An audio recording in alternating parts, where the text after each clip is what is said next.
Assalamualaikum warahmatullahi wabarakatuh. Kembali lagi bersama kelompok 5 teori sastra. Kita akan memperkenalkan diri kita sebelum kita mempresentasikan apa yang kita dapat. Yuk.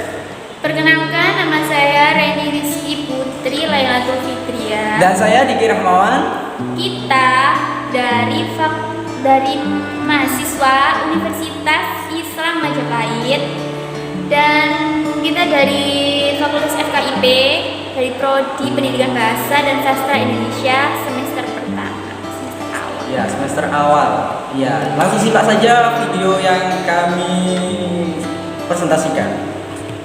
ABCD Teori Sastra. Kami akan menjelaskan setelah membaca buku dari ATU yang berjudul apa, Mbak? Sastra dan Karya Sastra. Oh ya, sastra dan karya sastra. Kalau membacanya itu sampai kalau nggak kuat itu sampai pusing ya. Kita sudah mempunyai 13 komponen yang kita dapat dari setelah membaca buku dari ATU ya. Komponen yang pertama adalah 1. Longinus dan aspek ekspresif karya sastra. Puitik artinya dikenakan terutama 2 faktor model semiotik, yaitu karya sastra sebagai struktur yang menyeluruh dan karya sastra dalam hubungannya dengan kenyataannya, seperti itu. Yang kedua, abad pertengahan, manusia selaku pencipta meneladani ciptaan Tuhan. Jaws mengemukakan bahwa sebuah karya seni dianggap sebagai teknik, kepandaian atau kemandirian yang memang tinggi, namun selalu harus ditempatkan alam menjadi teladan. Yang mau tak mau harus diikuti seniman dalam rangka peneladanan alam maupun dalam dunia masehi. Dan yang ketiga, pengakuan Agustinus dan pengakuan Rousseau ya, agak sulit ya perkataannya ya. Dan Jaws menyebut 4 pokok perselisihan antara 2 pandangan berdasarkan pengakuan Agustinus atau Rousseau adalah A.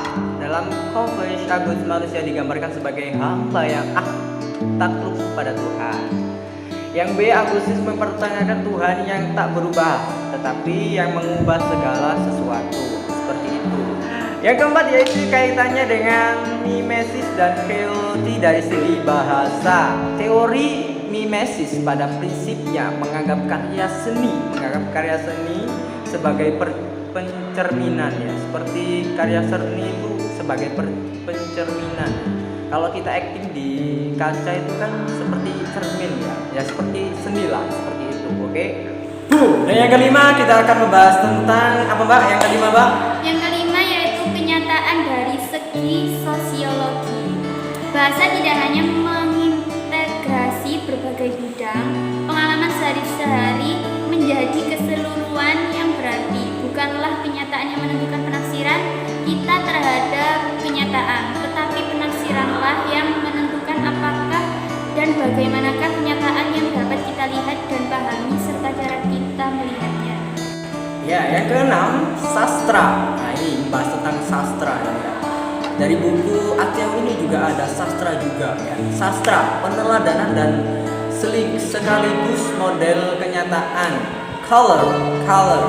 Mengatakan roman bertindak sebagai model lewat mana masyarakat membayangkan diri sendiri ya. Itu membayangkan diri sendiri. Penuturan dalam dan lewat mana disendikannya dunia, seperti itu ya. Apa atau tidak? Nanti bisa ditanyakan di kolom komentar ya. Yang ketujuh, roman dalam ketegangan antara kenyataan dan rekaan ya.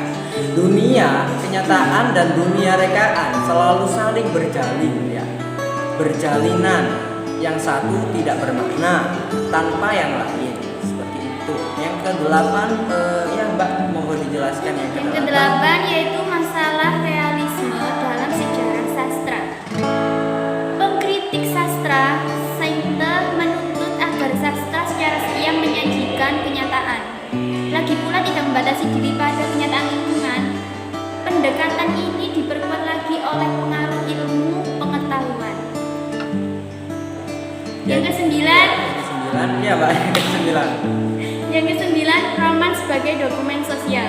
Dalam karya sastra ada perpaduan antara kenyataan dan kekhayalan.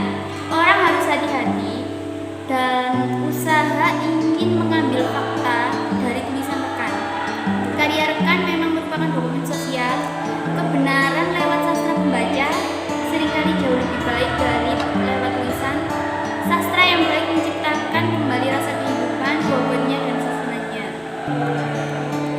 ke-10 guys. Yang ke-10 kenyataan dalam puisi lirik ya. Puisi lirik pada prinsipnya mirip dengan kenyataan. Puisi lirik pada prinsipnya dengan kenyataan, mirip dengan kenyataan. Menurut Claus, seni adalah ungkapan yang paling individual dari emosi yang paling individual. Ya, seperti itu. Dari seni tersebut ya, menurut Claus. Dan yang 11, kenyataan dalam babat dan bersejarah. Pendekatan terhadap teks tradisional ini memang khas bersifat mimetik ya, mimetik, mengharapkan sejarah dari teks-teks tertentu. Seperti itu ya. Yang 12 Mbak, yang monggo untuk dijelaskan yang 12. Yang ke-12 yaitu sastra dan penulis sejarah. Aristoteles berpendirian bahwa penyair sebenarnya lebih umum pekerjaannya daripada sejarawan. Sejarawan yang mau tak mau terikat pada fakta-fakta yang kebetulan pernah terjadi. Sejarah harus ditulis kembali terus menerus.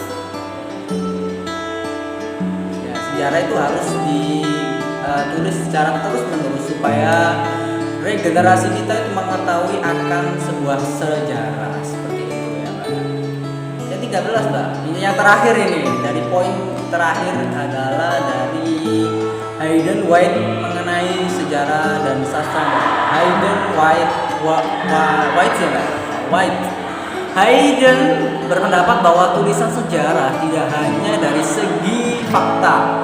Jadi sejarah itu ada juga yang dari segi opini ya. Seperti legenda-legenda atau cerita-cerita dongeng-dongeng itu adalah cerita fiksi tersebut ya, menurut saya ya, yang diolah dan situasi sejarawan harus bersifat subjektif atau relatif nilainya ya. Itulah adalah 13 poin yang setelah kita membaca buku Ateu. Agak susah sih mengolah kata poin-poin 13 itu Mbak ya. Jadi kamu baca buku dari Ateu yang berjudul apa Mbak tadi? Yang berjudul Sastra dan Karya Sastra. Iya. Dari kesimpulan 13 tersebut bahwasanya kita harus menggali sebuah karya seni, menggali sebuah karya sastra secara dalam. Bahwasanya sastra itu sangat luas, bahwasanya sastra kalau dikaji secara terperinci pun itu tidak akan ada batasnya karena sastra itu sangat luas ya. Mugi.